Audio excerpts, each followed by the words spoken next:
TB12, or as known, the GOAT, was inducted last night in the Hall of Fame for the New England Patriots. Trevor Lawrence signed a massive extension, whether he deserved it or not, got the bag. And college football with the new realignment is going to create so many possible new rivalries that I think that we just need to talk more about. I'm Matthew Raridan, I'm your host, and this is Total Sports Talk Beyond the Lights.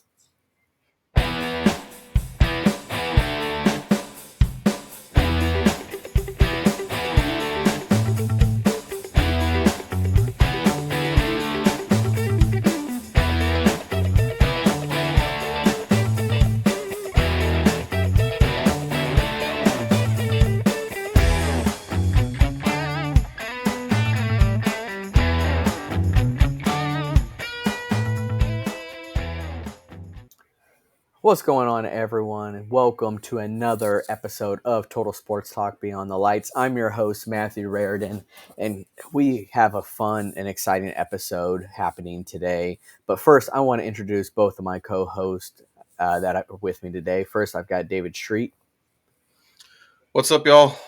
And secondly, I've got Ed Smith. Welcome, y'all. Guys, my favorite thing about off-season, specifically NFL, is that it's never really over. I get that there's no games happening right now in the NFL, but there's always so much happening behind the scenes. It's never really over. I feel like it's still in season. It's just minus the games. And we saw last night the Patriots inducted Tom Brady into their Hall of Fame. And there's also more NFL news that we're going to talk about also, but this was big because Tom Brady is highly regarded as the GOAT of NFL football, greatest quarterback of all time. I mean, he sure has the accolades, he sure has the stats, and he's just done it all. Well, last night he was inducted into the Patriots Hall of Fame, and this was a big deal. It's not as big of a deal as the real thing will be when he gets inducted into Canton. But for the Patriots, this was a big deal because this was a quarterback that you thought was going to be there the whole time. One of those, but we thought that with Joe Montana with the Niners, and he went to the Chiefs. So anything could happen. But Tom Brady is one of those that we thought was going to be with the Patriots the whole time and end up leaving, retired, went to Tampa Bay, this whole fiasco, won a Super Bowl there, and it seemed like maybe there was some bad blood with New England. So New England is now inducted him into the Hall of Fame for them, and I would imagine both you guys agree with this move. Yeah, no brainer. 1000%. It's something that we knew was going to happen. It needed to happen because he's so much part of the lexicon of that region at this point that you couldn't go without him being permanently enshrined into that organization. Yeah, I mean you can't talk about Boston sports in general without mentioning Tom Brady, without having Tom Brady's name in that conversation. It's so crazy to me just when you think of Boston sports, just like you said, David, just some of the top names. When you think of Boston sports, you do think of Tom Brady, Larry Bird, David Ortiz. It's so many greats, or Ted Williams, and more actually to be more specific when it comes to the Red Sox. Just so many greats that played in that city. And you think of that city and you automatically think of any of those three that I just mentioned. And those are all some all-time greats right there. So Tom Brady is definitely one of them, not just in football, in all sports. His name is very recognizable, and this was the right thing to do for the Patriots. And well, what did the NFL world really get out of this? Well, you got to see a franchise celebrate their their child. This is their successful child that they raised, that they drafted, and they created so many memories and milestones together. And this is what really needed to happen. This isn't your Hall of Fame in Canton, which he will damn well he'll be there. And this is the Patriots and Tom Brady. This isn't Tom Brady and the Bucks. This isn't Tom Brady and anyone else. This is just the Patriots. And I got a lot out of it because it shows respect, and respect was shown both ways. Tom Brady had many great things to say about the Patriots, as he should, and vice versa. So this was great to see for the sport and for Tom Brady and for the New England Patriots. Patriots don't have a whole lot to celebrate nowadays, unfortunately. Well, this is one of those that they did have to celebrate, right? Yeah. And watching that speech, the biggest thing that stuck out to me was how much Tom Brady made it about the team over himself. Whether you loved the guy, hated him, whatever, no one can deny that he was the ultimate team player. And the evidence was right there when you consider all the team friendly deals that he took in New England. And unless I'm mistaken, I don't think there was ever a season where Tom Brady was the highest paid player in the NFL, even though he would have obviously absolutely deserved it. Yes, and to piggyback on that, I don't think any Super Bowl that they won, Tom Brady was in the top 10 of quarterbacks being paid for that particular year, which was an amazing stat and very telling of how that organization rosters. With his speech, you saw him really connect to the fans that cheered him on over those 20 years. You saw him connect to the people that he was most connected with. And something that I got out of it was just the 100% all in preparation that he had at all times of every day that he could possibly put together, and that made everybody else around him better. That is part of what we talk about when we're talking about great players. They make everybody around you better. Well, his preparation made everybody around him better during their practice. So when it got to the game, they already knew exactly what they could have done because they've already worked with the best quarterback that they could have faced in practice. 100%. And I also want to add that, as weird as this is to say, as strange as it may sound to you guys, Tom Brady had the ultimate underdog story, in my opinion. And I would argue that it was his upbringing that gave him the humility that he had, and why he always took team friendly deals, and why he never begged to be the highest paid player. I mean, according to Tom Brady himself, he wasn't even the best athlete in his own family. We know that he wasn't that great at Michigan. I don't think he was particularly bad, but he wasn't that great either. And he was a sixth round draft pick. Nothing was guaranteed for Tom Brady. And I would imagine that if I was in that position, I'm not a first round draft pick. I'm a sixth round draft pick, for crying out loud. And this is the only team that took a chance on me. And I'm going to show my gratitude to these guys by taking all these team friendly deals. Whereas I feel like if you're in the first round, top 10 especially, there is that sort of entitlement that creeps into you where you feel like, okay, I was drafted in the top 10. I'm producing pretty well for you. I deserve all this money and more. So I really think that Tom Brady's upbringing has really given him the humility that he has displayed. Yeah, and Tom Brady was never the most athletic, even on the field. There were probably punters that were more athletic than him, but that didn't matter because he was the smartest on the field. He knew everything inside and out, and he had, yes, the arm talent and all that. So I don't want to say he was not athletic whatsoever. It's just he was never the most athletic out there, but he didn't need to be because of how skillful and talented he was and how smart he was. And that's what he'll really go down for a lot, is because of his football IQ, and he studied the game. That's one thing that he did religiously, is he studied the game. And if you can't keep up with change in the NFL, your career is over. He was ahead of the curve, and that's why he will go down as the greatest, because of that. His rigorous training, had his own quarterbacks coach who here and there would deflate balls, you name it. He just was he had his own routine, but his routine worked out because he ended up being the greatest. So whatever his routine was, whether you liked it or not, it made him who he was, and he was a damn good football player, and he was fun, and you hated to watch him at the same time, which we'll talk about, which I'll talk more about here in a bit. But what about his comments to Belichick? Because ever since Tom Brady left, even before he left New England, it was always, well, who really makes each other better? Does Belichick make Brady better? Does Brady make Belichick better? It's always the conversation, just like, well, will that Golden State Warriors team, will they beat that Bulls team? It's always comparing apples to oranges, the conversation that always happens. Well, what he said was important, and he said it time and time again, and he said it even at his roast that happened on Netflix, and it wasn't me, it wasn't you, it was us. That shows you the kind of person he is too, to really cement that their legacy was defined by the both of them. It was equally distributed between the both, not one more than the other, and that's respect.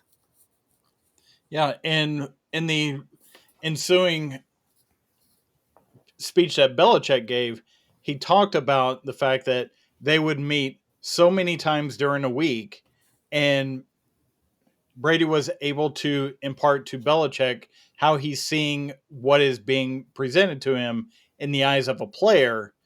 In turn, was able to impart what he is seeing in the eyes of a coach, and they've married the two together to create that harmony between the two.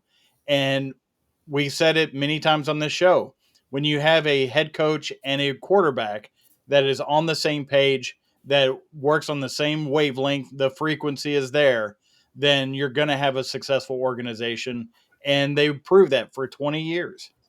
Yeah, and people talk about, um, me included, but people talk about how well Tom Brady went to another team and won a Super Bowl, and Bill Belichick hadn't really done crap since then. But also, in fairness, the Bucks at that point were, a sleeping giant. Our receiving core was being talked about as one of the best in the NFL, and that we really just needed that guy to get us over the hump. Whereas Bill Belichick, I mean, once Tom Brady left, Bill Belichick didn't have a lot to work with. Now, in fairness, that was kind of his fault because he was also the general manager. And as great of a head coach as Bill Belichick was, he was a horrible general manager. At least toward the end of his career in England, he was a horrible general manager. Yeah, Well, a and good it's quarterback can cover up a lot of ills of your roster.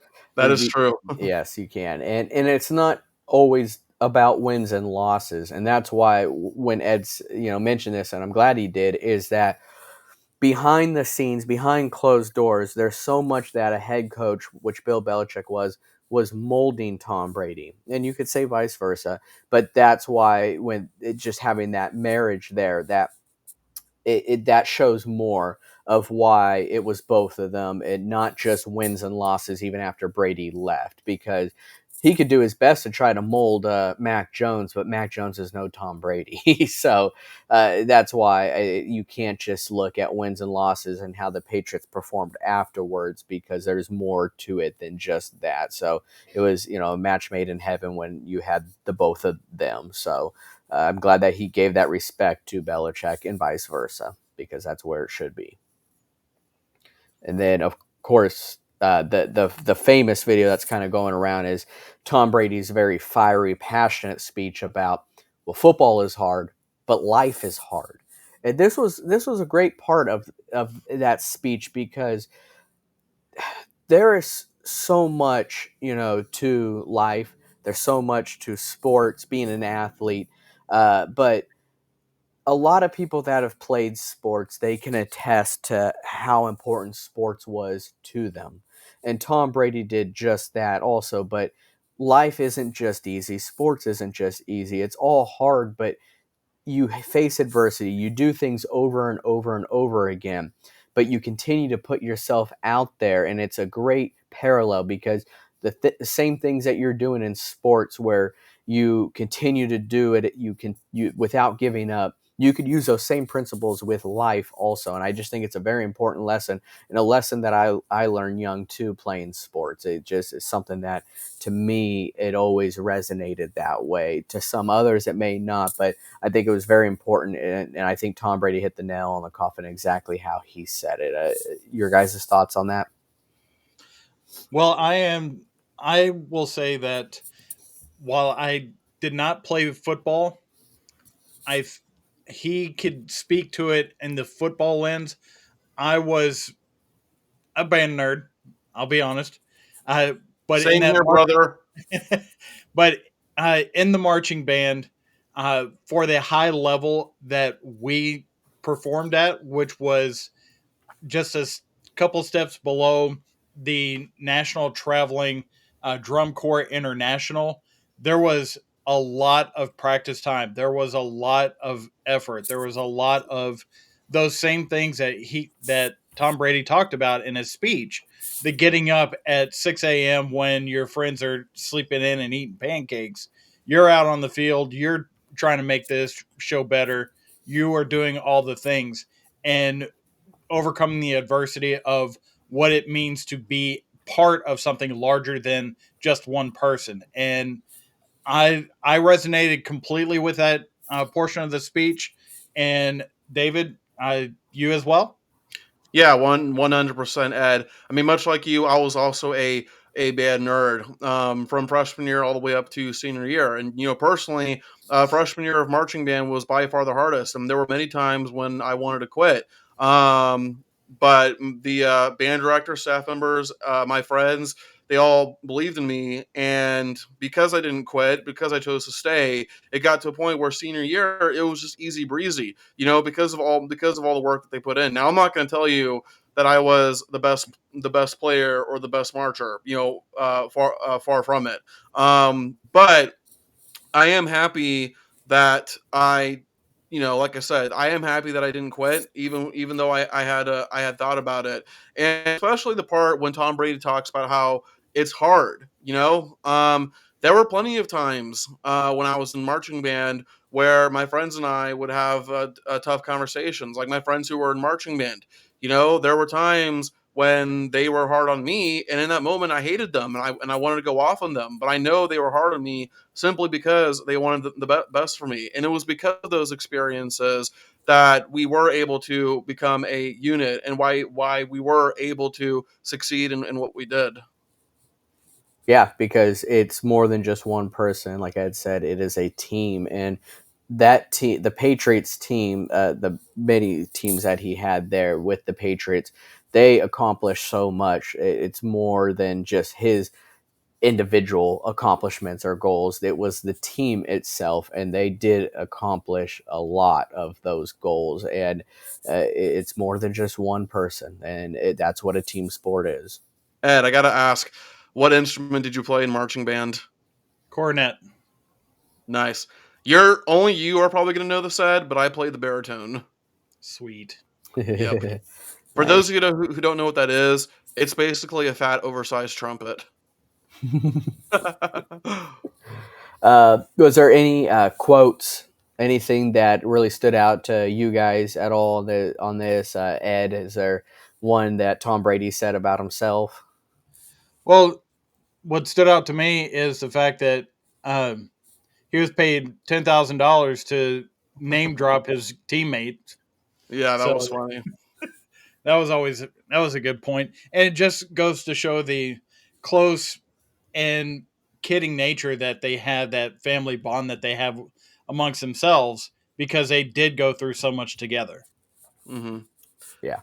I think for me, what stuck out the most, for obvious reasons, that I thought was kind of funny, was in a speech where he said, "There is no coach I would rather play for than Bill Belichick," and I'm thinking, except for Bruce Arians, except for that one time you left Bill Belichick to go play for Bruce Arians. He was supposed to go to Miami, guys, okay? I heard I heard that he was supposed to go to Las Vegas, and he might still go to Las Vegas. I don't know, but I keep hearing it. Well, yeah, it's because he's going to own part of the team. Yeah, but I talk about I mentioned his time in Tampa, and I'm sure, like you guys and like many other people, I initially hated Tom Brady, but then even before he came to Tampa, I slowly started to lose um my hatred for him, and I started to respect him because, one, I think just hating someone for that long is exhausting. And there comes a point where you just have to appreciate how great they are. Did the Patriots cheat, yeah, probably, but let's be honest, every team cheats. Those guys just happen to get caught. But it just came to a point where I just started to respect Brady. And then, of course, when it came to Tampa, and then he won us a Super Bowl. I mean, after we've suffered many, many years of mediocrity and thinking that we will never, ever repeat the magic of 2002 again, 2003, if you want to be technical, since that was the year we actually won the Super Bowl, but thinking that we would never have that kind of glory again, I can never, ever hate on Tom Brady ever again. Like, it's just not possible for me. You're Yeah. under his spell. Yeah, he got you. But yeah, I mean, yeah, he won you guys a Super Bowl. I'd be pretty happy about that too. It'd make me want to hate the guy even less. But uh, as a Steelers fan, Tommy, it was anytime we had to play them, anytime they were on the schedule, I dreaded it. I dreaded it as a Steelers fan because he was just so damn good. We had Big Ben came in. He took over for Tommy Maddox after his injury, and this was kind of almost like a parallel to Tom Brady's story with the whole Drew Bledsoe thing. But Big Ben came in, took over for Tommy Maddox, won every single game that he played his rookie year, 15 straight games, and met Tom Brady in the AFC Championship game where we lost. And that this magical run we were having with Big Ben, went to an end, and that was the first of many times losing to Tom Brady in Big Ben's career. And it just seemed like every single time. And there were times we played the Patriots when he was hurt, where we had to face Matt Castle, or just and we pulled off those wins, but that's because Tom Brady wasn't there.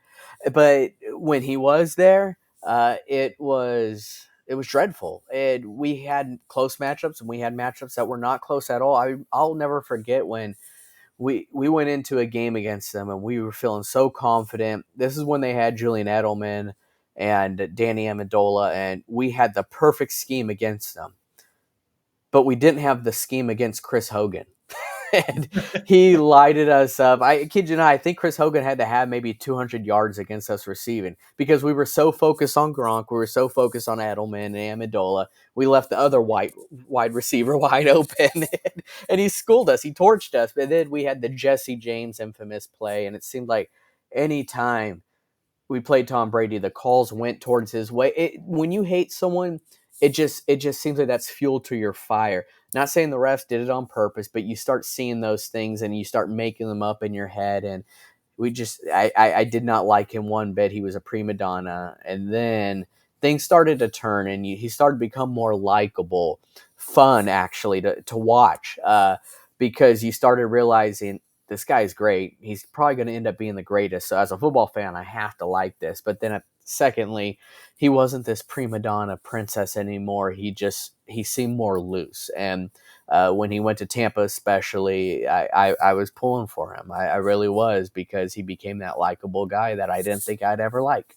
What was that a Freudian slip that you had there, Matthew? Because you said wide receiver.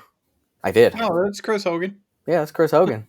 Okay, I thought, like, I don't know why, because like I thought you were like making a joke about the kinds of receivers that Bill Belichick takes. It was both.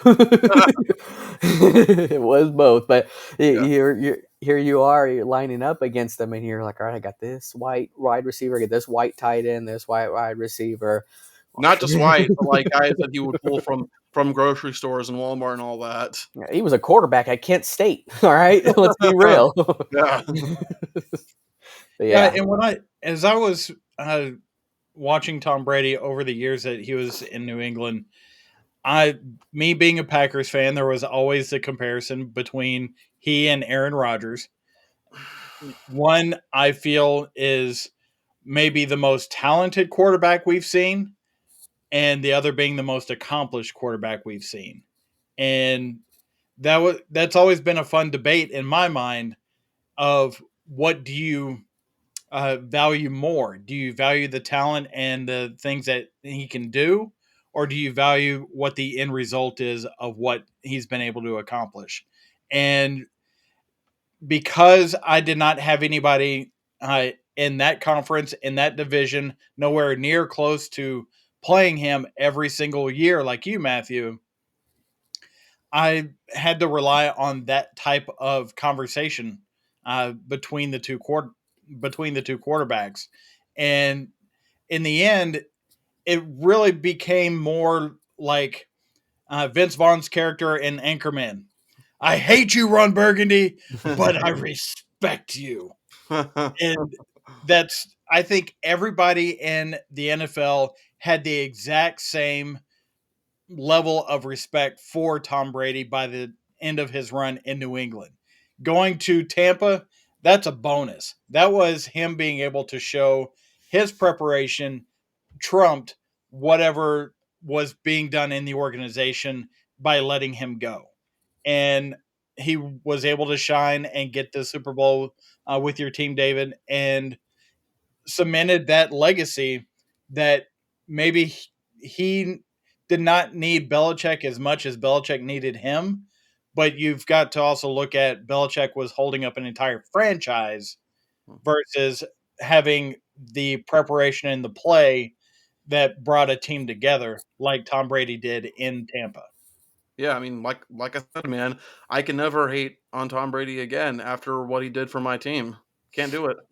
And it was like, it was so funny because when he went to Tampa, it was kind of like the whole Brady Bunch kind of situation because you had Gronkowski, who was retired at the time, Yeah. and came out of retirement, but because of that, the Patriots owned the rights to him, so they had to work out a trade. Then he brought over Antonio Brown. It was so funny just how everything worked out, but they end up winning a Super Bowl, and And I yeah, Well, and I think it's also important to know that yes, we did win a Super Bowl in Tom Brady's first year with us, but things didn't start off smooth sailing at first. First game we lost soundly to the Saints, and we were I think 7-5 at one point before reeling off four straight wins to finish 11-5. So there was some adversity that we had to overcome, but when we did overcome it, it's easy to say this in hindsight, but when we did overcome that adversity to really come together as a unit, you just had to know that nobody was going to stop us.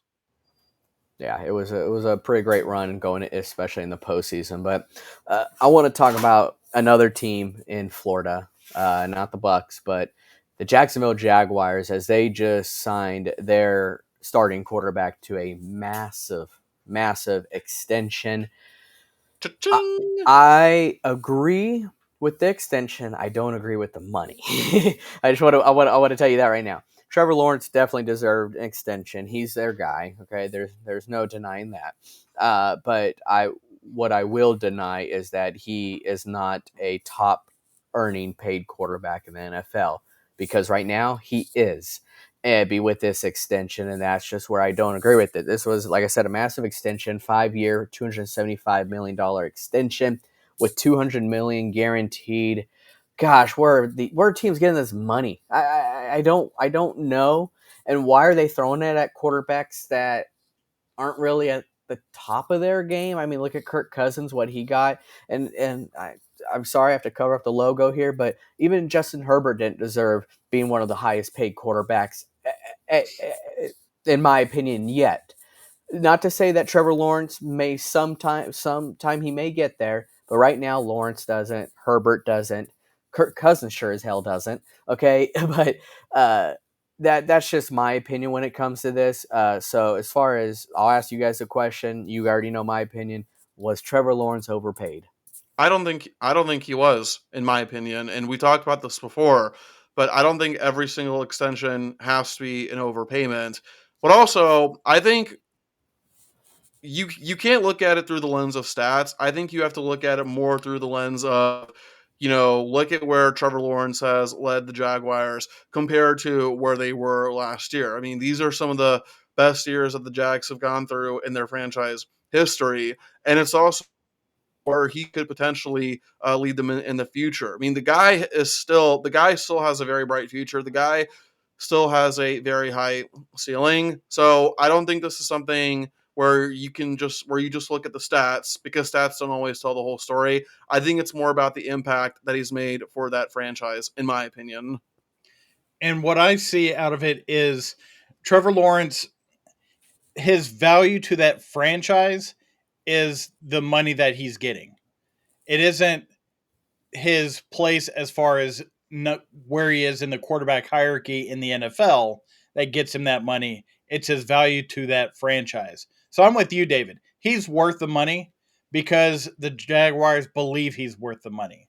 And just like if you or I were negotiating for a job and we're able to get more money than what other people would anticipate us getting, we're going to take it. And that's what he's done here. But to say that he is not worth the amount of money and the amount of security of having this contract uh, over the course of the next 5 years to build a team around and know that your leader, your central focal point, your nucleus is completely taken care of, that's worth it to any franchise to know that you have a quarterback that you believe in that much. And I agree as far as believing in a player, wanting to reward them, all of that I agree with. I just think that to now be the highest paid quarterback, I'm sure that'll change. Whoever's due for another extension will end up going over that. That seems to be the trend because at one Jordan point, Love. at one point it was Justin Herbert, Joe Burrow. I mean, It's all about the market, baby. it is, and it continues to reset itself. It's just, to me, I didn't fully feel that he deserved to be the highest paid, but I do think that he deserved to be up there, just not necessarily the highest. But yeah, they have a lot of other pieces they still need to figure out because his top receiver is Gabe Davis. All right, and no disrespect to Gabe Davis, but that's pretty much his best receiver right now. Gabe Davis. Did Christian Kirk suddenly retire? Christian Kirk, yeah, but Gabe Davis was their big free agent signing from Buffalo. But I mean, I don't know. It's just I feel like it's not the best wide receiver room, but that also furthers a point with Ed is that they've got their main guy locked up. So now hopefully they could bring other players in there. That we got our guy here at quarterback. If you want to play with him, he's set. And Peterson's offense isn't necessarily about the wide receivers anyway. It's about running the ball and executing on the in the mid range passing game, which he's got Degura out there at tight end, and he's going to be a bigger part of this offense. And with Tank Grigsby and Travis Etienne behind him, they picked up Keelan Robinson in draft out of Texas to be that explosive change up, if you will. So he's got some pieces, not established pieces, I would say, that that you would you would think of when you think of the top five receivers. Not like they're his cousins down in Miami that have all the best receivers. Uh, they the Jacksonville Jaguars decided to lock up the quarterback position before getting those other pieces, whereas Miami seems to be doing it the other way around. Yeah, this might be a hot take because you mentioned Travis Etienne. I don't think he had an impressive year. I don't think he had that impressive of a year. I mean, he had 11 rushing touchdowns, but he also rushed for under 4 yards a carry. And I don't have the exact numbers, but his yards after contact numbers were not great at all. And with him being a 1-2 punch with Tank, I think I got an opportunity to rectify some of that. Fair. Yeah, absolutely. I'm excited to see the ETN that we were so used to seeing at Clemson. Being his teammate and all, and I think that ETN can bring that over to the NFL. We just haven't seen it yet, and if we do see that, it can be very scary there on that offense. But where does this leave them in 2025 cap wise? Though, are they going to be able to kind of spread some of the love financially, Ed? They've got a little bit of space at this point Mm-hmm. based upon who they have signed in totality for the roster going into next year. They've got $17 million. They're under the cap at the moment, which is a far cry from a player that we'll talk about here in a little bit, and his current contract situation. But I think the Jaguars are set to be able to work some contracts and possibly get another high end free agent to help bring this offense over the top, or fill in a hole on the defense that could help balance things out for them. I know I've asked this question before on this show, but I have to ask it again, or at least we've talked about it. Is the AFC South the best division for the young quarterbacks in the NFL? I mean, from Trevor Lawrence, CJ Stroud, Anthony Richardson. I'm not even going to mention Tennessee. Sorry, I just can't. But those three, at least. Well, it's Sorry, funny that Will Levis at Tennessee. I think it's funny that you mentioned in that order, because that's the exact order of the best quarterbacks in that division that I would have it. Trevor Lawrence 1, CJ Stroud 2, Richardson 3, and I'll mention his name, Levis 4. I know it's probably controversial for me to have CJ Stroud at number 2, but I have a personal rule where I can't rank you the best or the worst, depending on the context, after just 1 year. Like, you have to show, like, I can't rank you the best after just 1 year. You have to show me that your first year was not a fluke. So that's why I don't have CJ Stroud number 1 in my AFC South quarterbacks. Being a prisoner of the moment, sometimes we have a tendency to do that, and uh, do that in putting Stroud over Lawrence. But we have to keep in mind Stroud was playing a horrific schedule compared to what Trevor Lawrence was having to deal with. So there was a more of a chance of CJ Stroud having a little bit more success with the the skill set that he brought into the NFL. Mm-hmm. So I think you're dead on, David, with give Stroud another year before we have that comparison between him and Lawrence, so we can see how they do against the two ends of the spectrum as far as schedules go. Yeah, Yes. especially this year because CJ Stroud on that Texans team, they're going to be playing. They're going to be playing some studs out there. Kansas City, Baltimore, I know for a fact. So, and of course, their own division.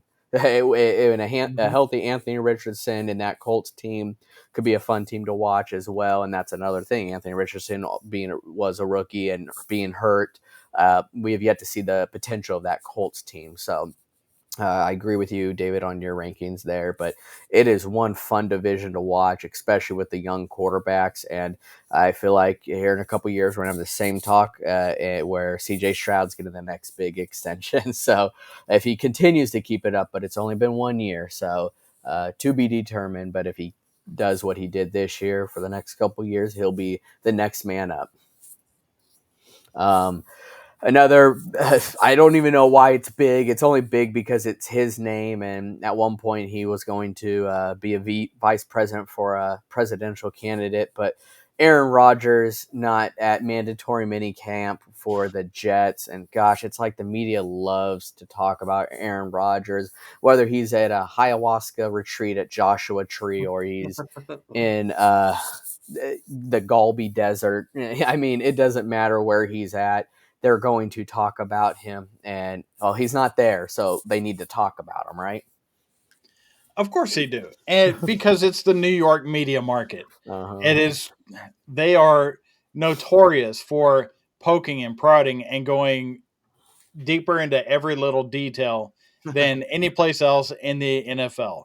And, gotta love them for it, because we get stories like this. We get stories where Robert Saleh apparently had this conversation with uh, Aaron Rodgers about not making this mandatory mini camp, and it's, oh, everything's all good, everything's all fine, but it's unexcused.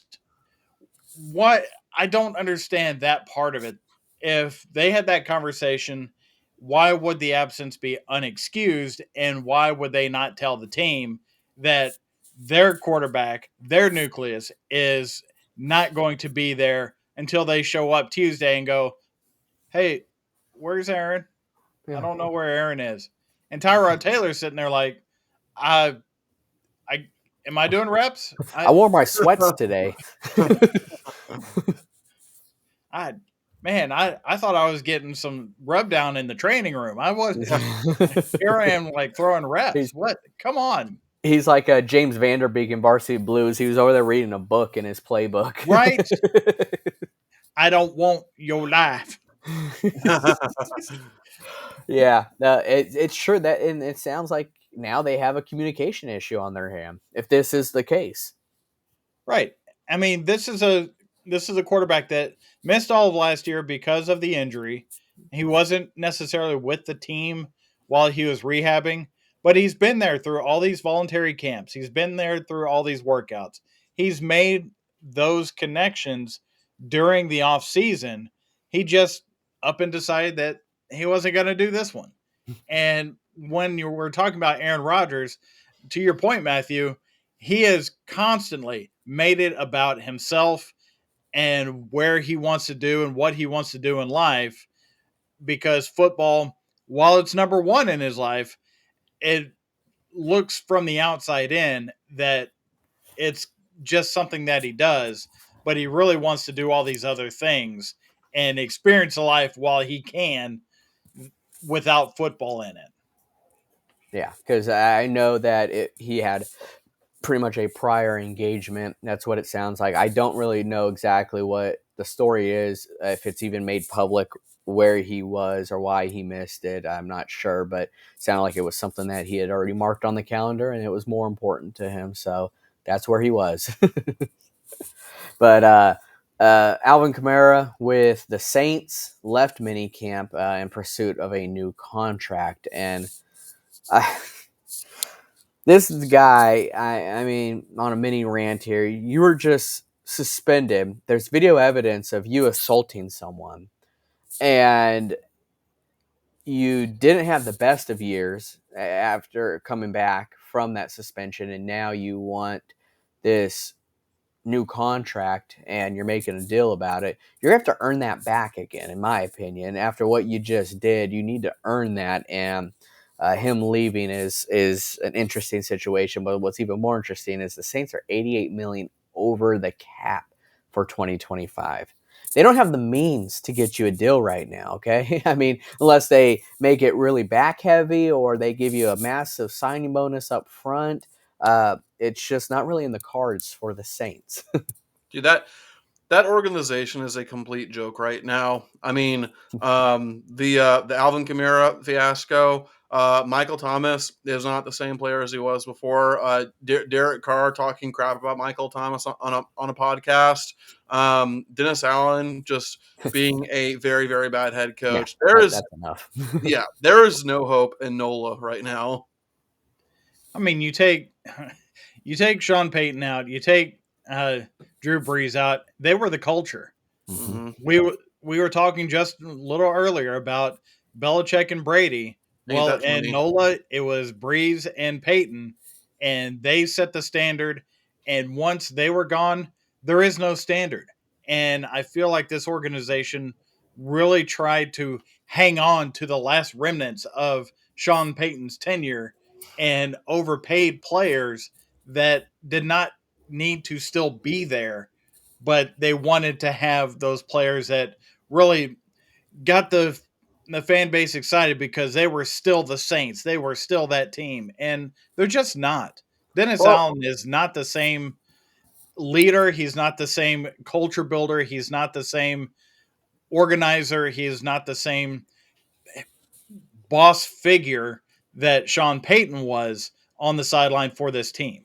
I mean, let's not forget, Ed, the Saints literally went against Dennis Allen on the final play against the Falcons last game of the season. So that just shows how much respect that they have for him. But also, as we're talking about this, Ed, I just thought of a very interesting question, and that is, at least for NFL teams, are there any teams who, after they had an incredible era of success, were able to, after that era was over, maybe not necessarily repeat it, but they didn't fall off the wheels didn't fall off the wagon.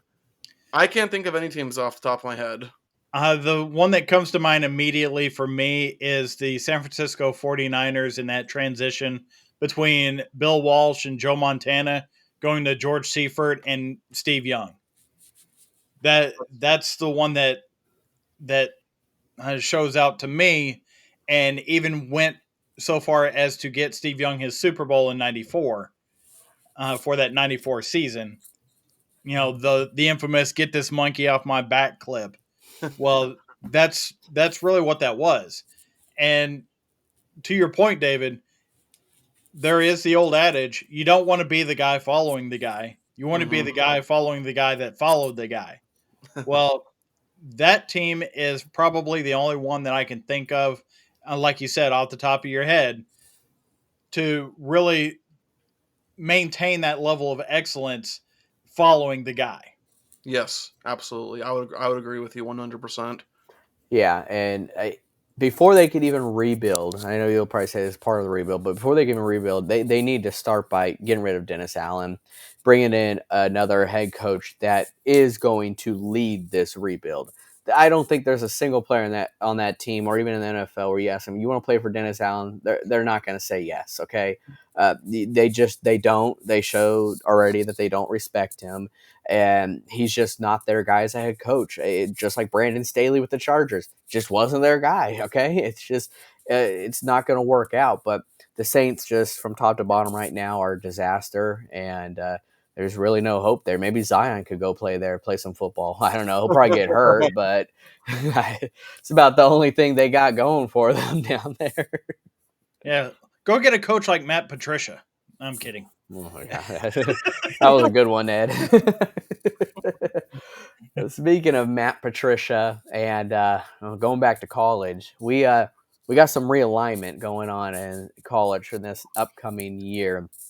It's gonna be look completely different. It's gonna be a different kind of landscape happening, and can only help but wonder the next couple years, is there going to be some possible new rivalries developing now because of these realignments and conference plays? And to name off a couple that kind of may come off the top of the head or make more sense is Texas and Alabama. It seems like they've already kind of created that before they even joined the SEC. Texas and Alabama already had their contract of home and away series where they just played the last 2 years, and they were great games. I'll tell you what, Texas the first time had them on their heels. Bryce Young pulled this Houdini trick and ended up leading Bama to win. And then this last year, it was all Quinn Ewers and the Longhorns. You don't want to ask me about the officiating in the first game. I know, and I'm not going to, but it was an exciting matchup though that to me was enough to show that this could easily become the next rivalry in college football, especially that they're both in the SEC now. And Yeah, I would and I would argue that not only in football, but in baseball, in basketball, Basketball. Mhm. in so many sports, Texas and Alabama, they are just brands of college athletics that just feels natural that those two would butt heads over time, being one of the bigger rivalries within the SEC going forward. David, did you have something that you wanted to add?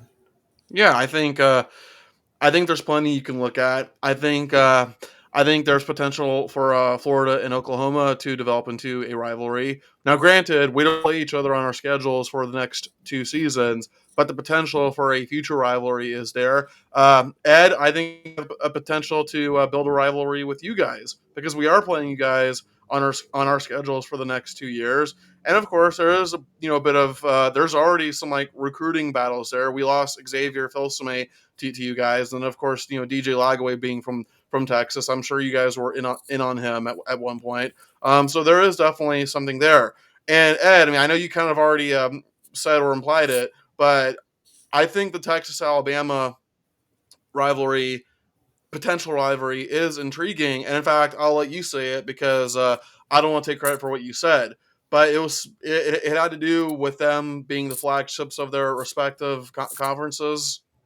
Yes, this is the first year that Texas will go into a season ever not being the flagship institution of the conference in which they are playing. So it's the first time ever that Texas goes in, not as the big dog of the conference and institutionally, whereas Alabama feels like they are the big dog of the conference institutionally in the SEC. And Texas wants to get back where they feel that they belong. They want to be at a point where the um, the product on the field is going to match the intensity of the rivalry of the two schools just facing each other. Yeah, and before I talk about these next teams, David, I'm glad you brought up Texas and Florida. You know, as football guys, especially college football guys, one of the conversations where you could never change people's minds on is who produces the best football players. And it's always you hear California, you hear Texas, you hear Florida. Okay, Texas and Florida playing each other. I tell you what, I know that not everyone on their team is from Texas. Not everyone on Florida's team is from Florida, but you have a vast majority of them are. That right there could be an easy settlement right there each year is, oh, Texas got you, Florida, or Florida's got you, Texas. You know, I That think is that not, would be a fun one. that is actually such a good point that I didn't even consider. It's one that's always talked about is who produces the best football players. And also, not to mention another one off the cuff is, and it involves Texas again, the Texas Tennessee rivalry. Who Mm-hmm. is the real UT? UT. You Uh, got Man, you guys are just like LSU. Whereas like LSU doesn't really have a real rival. They're just rivals with everybody. Everybody's wanted to take down the big dog, which we were the big dog forever, and in every conference that we've been in. Well, now it just seems natural that we have a rivalry with institutionally with Alabama, with hmm the namesake with Tennessee, and with the regionality of the best players and best athletes in college football with Florida. Also, Ed, correct me if I'm wrong, but didn't Texas A&M football actually add more seats to their stadium out of spite because they were jealous of how big y'all stadium was? Yes. And in fact, at one point, they added 12 more seats than what Texas had in their stadium. Dude, like you may find that cringe, but that's a pettiness that I respect.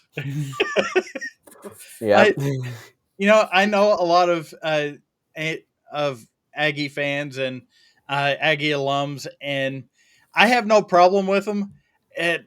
But wow, just the pettiness and the hatred between the two schools. I'm here for it, and it is a brotherly hate between the two. However, it is, don't get it twisted, it is still a hate between the two. hmm Yeah. And see, before and growing up, usually rivalries, it's one team. You know, you had your rival, and nowadays it seems like several teams have several rivals. And I'm not trying to confuse any of the established rivals because this next one is, and you're going to see that, and it's Oregon and Michigan. This could be for a very, very fun one, and it kind of gives me that deja vu because I became an Oregon fan because of this matchup. This is where it all started for me, was the Statue of Liberty play against Michigan. So there's a little bit of a nostalgia there for me, but let's not get it twisted. Oregon State, Michigan, and Ohio State will be their respective rivalries. But could this be one that could have potential to be a great rivalry? Absolutely, there is, and a part of me wishes Harbaugh was still there because I would love to see Dan Lanning and Jim Harbaugh this year when they square off Michigan and Oregon. That would be one fun game to watch, and it's still going to be one fun game to watch, even with Sharon Moore there. But Jim Harbaugh and Dan Lanning are great head coaches, and you would see them essentially playing chess, and that's where I love in the game is when you're seeing two great head coaches seeing how they could just one up the other just slightly enough to win the game. And that game would have been pretty much the epitome of that exactly. And I definitely see Oregon Michigan being another one of those institutional rivalries because there is such a difference between Midwest versus West Coast. Mm-hmm. And you've got all the money in the world from Nike floating around the Oregon uh, the Oregon campus, Mm-hmm. and then you've got all of Detroit City Yep. funneling money into Ann Arbor. It to me really feels similar as far as the the scope of the titan of college sports kind of feel between Oregon and Michigan, the same way that Texas Alabama does. Yeah, well, I tell you what, one area where Oregon already has Michigan beat is number of uniforms produced. They got a lot of people beat. Always. But that don't matter when you have, no championship to support it. So, Well, but I mean, throw back to our very first episode, and if any team that of all the teams that don't have a championship that have the best chance to win a championship, I mean, it's you guys by far. Like no other team is even close. yeah, I'm sure hoping we could do that here in the next year or two, especially with how great we're on the recruiting trail and the transfer portal. So, big pickups there. Another one that I feel like is a no-brainer here, especially with just the history, is USC and Ohio State. That right there is another match made in heaven. Is those two teams. All eyes will be on that matchup every single time. It doesn't even matter if those teams suck at the time, which is hard to see because Ohio State's always pretty darn good. USC, on the other hand, they've had their ups and downs, but that matchup right there is must-see TV. If for nothing else, to see how many Buckeyes uh, uh, that the Trojans try and poke off of the helmets of the Ohio State players. Yeah, that matchup's gonna be fun, and I feel like that's gonna be the matchup that there'll be a lot of bad blood in. I don't know why, but to me it seems like there would be a lot of bad blood happening in that matchup. Y'all remember that year? I think it was I want to say it was either 2016 or 2017. It was somewhere in the mid 2010s when USC was playing Alabama and USC came out of their tunnel barking like dogs, and then they proceeded to lose 52-6. Like, how are you Oh, going to come out of the tunnel like that and then get your ass kicked like that? that was Todd Helton. Was it Todd or Clay Helton? Sorry, Todd Helton was baseball. Clay Helton's Yeah, first year, I and think. yeah, I think Clay. So I don't remember who the coach was initially, but then I think Clay Helton took over as interim third or fourth game in. Gotcha. Yeah. Might have been Sark, actually. Yes. It had to have That's been. even better. The prodigy that just didn't work, and then now he is working. So, Yeah. but and then lastly, and another, you may not think of this when I say it first, and then it makes more sense, and that's Utah and Kansas State. This one does make a lot of sense to me because these are teams that over the last couple of years where you could probably argue one win away, Mhm. possibly two, but one win away of just being there. And Utah is definitely what Whittingham is doing there is amazing. I love that team, and I hate saying it, even being a Duck fan, but Utah and Kansas State, I really feel like is going to be a great next rival. I feel like both of those programs, they are some of the most stable programs in the country, and have them now within the same conference and button heads over who can take the Big 12 now. I think that those two teams are going to be just fun, old school slobber knocker, just pound 3 yards in a cloud of dust, pound it out type of football games. And the old school Midwestern football fan is going to be loving it from sun up to sundown. It doesn't matter when, they're going to be all about it. Yeah, one of the I talked about it a couple weeks ago, but one of the best games and one of the most fun that I had watching was the Rose Bowl between Utah and Ohio State just a couple years ago. That was such a high scoring game. It was the stat sheet, they couldn't even fill it in. It was it was insane. And they really had Ohio State, and this was a very talented Ohio State team. I add C.J. Stroud, Jackson Smith, and Jigba, Marvin Harrison Jr., and they had them on the ropes. Ohio State ended up winning the game, but that's where Utah showed the country that we're here to play. We are one win away of being that team that could beat the team. So Utah and Kansas State, both the last couple of years being that one win away. Yeah, and people probably don't remember this because they don't think of Kansas State as being this kind of team.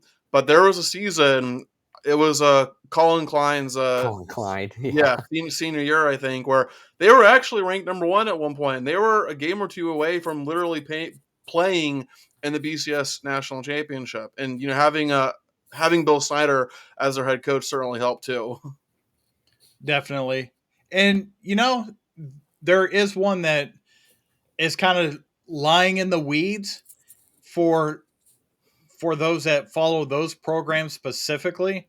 What we've talked about so far, I feel like the nation would keep an eye on, but one that's lying in the weeds for the Big 12, I think would wind up being Texas Tech and Arizona as a battle of the desert, yeah. because being out there just kind of on their own and raising those two programs rising the way that they are, I think in time will be one that will eventually be noticed by national media. But I would not sleep on it going into this season. Yeah, and I'll mention one last potential rivalry. Um, Maybe potential is not the right word, but something that I really want to see. I mentioned LSU before and how LSU doesn't really have a true rivalry. And something that I would love to see is Tulane joining the SEC or just a Power Five conference in general, because I feel like then it would finally give LSU like a true in-state rival. Like I'm sure LSU fans, Tulane fans, they might consider each other rivals. Just saying that there would be a lot more credibility to it if or when Tulane joins the Power Five conference, in my opinion. Yeah. Rejoin the SEC. Yeah, you're Yeah. right. I forgot that Tulane was actually part of the SEC originally. So yeah, come back home, Tulane. Come back home. If only Dion was here, he'd be like, "Oh yeah, it's Colorado versus the world, baby. That's the next great rival right there." So, yeah, sorry, you're just not gonna win. I'm sorry, but you're not. But yeah, those are some of our rivals that we're thinking in the next couple years. If you guys have your thoughts too on rivals too, feel free to drop it in the comment section. I'd like to hear that. But lastly, before we go, the U.S. Open right now is a disaster. Oh my gosh, it. If you've watched any clips of the first two rounds, it's horrendous. It really is. It's not a pretty picture. It's so bad that Scotty Scheffler's 5 over. I'm just gonna let that simmer there because that's just how bad it is. But the leaderboard right now, Ludwig Oberg is up at the top at 5 under, and we've talked about him several times on this show. Him being an up and coming golfer, and we talked about how he had to face at Texas Tech the really heavy winds. So I feel like he thrives on courses that are just a little bit tougher. Maybe I don't know. Maybe it's with the element that he does just a little bit better in, but. I hope that he could have a great second half because he sometimes gets off at a great start on these tournaments, but it's the second half where he falters just a little bit. And I really hope that he could keep it going. Bryson DeChambeau's also up there, and that's going to be a fun matchup to watch. Is them two. Is there any other out there, Ed, that you've got your eye on for pairings to watch Saturday? Well, there is one other pairing that I'm super excited to see uh, being at the top of the leaderboard, and that's Rory McIlroy and Tony Finau. That is going to be one where we definitely see the strength and the driving ability of Rory McIlroy see what he's been able to do over the first couple of days with this course, because it's not really a manicured course. It is a rough course, and him being able to tame it somewhat and keep his composure when there are people like Scotty Scheffler that are getting frustrated and they are tossing clubs around and just I think somebody broke their club earlier today because they were so upset and frustrated with how things were going. And this is a course that can do that to you. And really the biggest winner of anybody at this course this weekend are the greens. They have been killing everybody. And we've seen shots that land within inches of the cup roll off the green because they are so fast and so slanted that you miss it by even half of a hair, you are gone away from the cup, and you're 2-3 putting just to keep from making double bogeys. Yeah, it's not a pretty sight. But how Hideki Matsuyama hit a 4 under, it was a 66 today, was beyond me, because this is not an easy course whatsoever. Originally, the projected cut was 2 over, got so bad that it is now at 5 over. And because of that, Scotty Scheffler will actually make the cut. And he did not expect that happening. But you know who made the cut on a miraculous shot that's being shared right now is Francisco Molinari from Italy. He hit a hole in one to make the cut. It was a great sight to see. So look up that video if you haven't seen it already, because there's no better feeling, of course, than making a hole in one. But the fact that that hole in one secured you a spot to continue this weekend is a pretty damn good feeling. So I wanted to point that out. So. But that's about all we have today, folks. We appreciate you tuning in. Once again, please hit that like and subscribe button, share these videos, but also let us know in the comments your thoughts and your predictions on these next great rivalries, or even who's going to be the next big quarterback extension signing that will then top Trevor Lawrence, because it seems like it's a revolving door. Someone will be next, and we'll I would talking love, about it on this show. I would love to know who that is. I would love it too. Wink, wink.